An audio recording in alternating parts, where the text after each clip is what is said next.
Hey guys, I stayed at the Fairmont Orchid in Kona, Hawaii, which has a price point of about $650 per night. In this video, I'm going to talk about the room, the hotel amenities, the food, the service, and if I think this hotel was worth the price point. The rooms are pretty spacious. They each have a couch and a balcony. The bathroom has a nice setup with a stall shower, an enclosed toilet, and a shower bathtub combo. It also has a pretty large closet. I thought this room was just okay. It looked nice, but there was definitely some wear and tear. For example, the shower pressure wasn't great, and on the first night we were there, the drain was already clogged. The hotel did take care of it pretty quickly. There was also some marks on the door from shoes kicking it. There was a fair amount of dust throughout the room, and the linens were definitely ready to be replaced. For me, this is a lot of wear and tear for something at a $650 price point. This is a pretty huge hotel with a lot of amenities, and I think that's where this price point is coming from. So let's start with the pool. The pool is huge and it's really nice. Although this is a family-friendly resort, there is an adults-only section of the pool that's roped off. Part of the resort fee covers pool amenities like sunscreen, water, and fruit service. There's lots of towel stands around, but if you're there after hours and you don't see any out, they do have a closet you can open with your room key. There's only one hot tub, which is surprising for a resort of this size. It's in a hidden little grotto close to the pool. The water isn't super hot and it is typically quite busy. The Fairmont Orchid also has a pretty calm bay where you can get complimentary snorkel gear for 1 hour per day as a hotel guest. There's plenty of beach loungers, a food truck, and a bar, so you could definitely spend all day between the beach and the pool area at this hotel. You can also rent water gear like boogie boards, 1 and 2 person kayaks, and stand-up paddle boards by the hour, or you can pay a one-time fee of $85 per person for unlimited rentals in 1 hour increments. The resort also has tennis courts for guests. They're a little bit away from the beach side of the resort. They're reservation only. Although we didn't use them, they do look very well maintained. For massages, you have two options, and they're both outdoor areas. One is the Spa Without Walls, which is situated in the garden area by the North Tower. It's a really nice space with a lot of greenery and waterfalls. Your other option is the Oceanfront Massage, which is on the beach near the North Tower and kind of near the pool. They have pavilions set up with curtains for privacy. It's a really pretty spot. Another amenity they have that I really like is the self-serve washer and dryer stations throughout the hotel, which we did take advantage of. The hotel provides the detergent and dryer sheets for you, and the machines are pretty easy to use. I went in the evening and I didn't have any issues trying to find an open one. And now for the parking. The parking lot is so far away, and there were not many empty spaces available in the evenings, so we always had to park pretty far back. The self-parking is $40 per day, valet parking is $60 per day.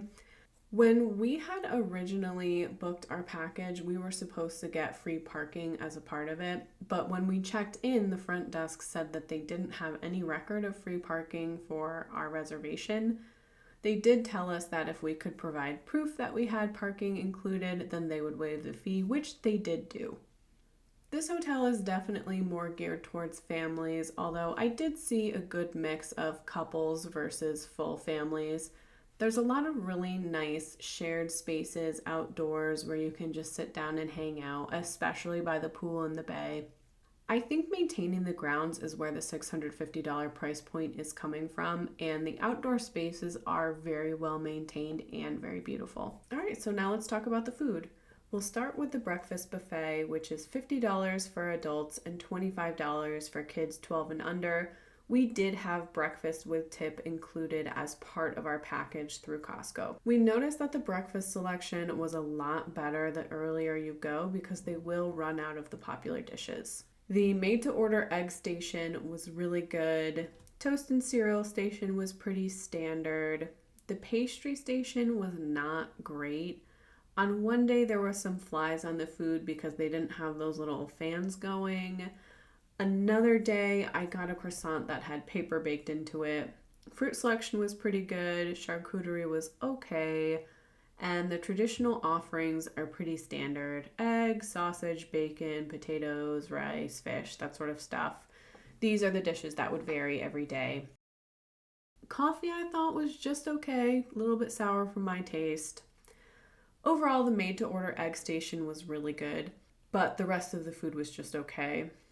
At $50 a pop, I kind of expect to not have paper baked into my food. The flies I know are really hard to deal with an indoor outdoor space, so I can't fault you for that one. The biggest advantage of the breakfast buffet is the convenience, and we did go back every day because it was a part of our package. If it wasn't part of our package, I just don't know that it was worth $50 a person. We also went to the Halakai Beach Bar for dinner on one night. The vibe is really cool here. You got great views and you have your feet in the fake sand. We both got Mai Tais, which were not great and pricey for what you get. I mean, $24 for a Bacardi cocktail is steep. We did know that when we ordered it.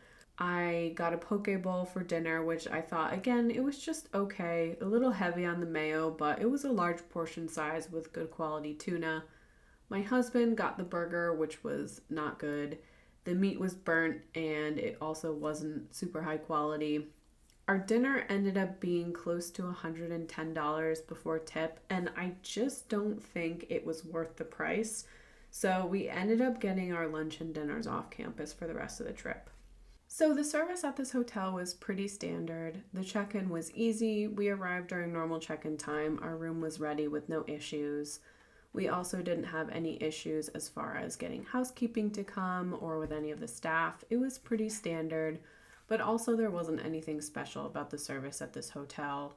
I do have two things that I wasn't super happy with, one being that I had to push back to get the parking that was supposed to be included with the package that I booked. The other piece is that when we checked out, the hotel said that we didn't owe a balance, but after we got home, I had a new charge for $995 on my card from the Fairmont Orchid. This is not the room deposit, it was charged after we checked out. So I called and left a message to ask what this was about because I never got a receipt. They got back to me and said that they would refund it, but they didn't give an explanation on why it was charged at all. But my problem is this really shouldn't have happened at all. And now, was it worth it? The Fairmont Orchid is a huge family-friendly resort hotel. If you are looking for somewhere where you're going to spend most of your time at the hotel and you're not a very picky eater, then this might be a good option for you. At a price point of $500 to $650 per night, this hotel just doesn't do it for me. I expect the room to be in a little bit better condition at this price point, and I also expect the hotel to be a little more organized with their billing practices. There are other hotels in the Hawaiian Islands at this price point that I would rather go to. I just don't see myself going back here. And that's it for this one. Bye!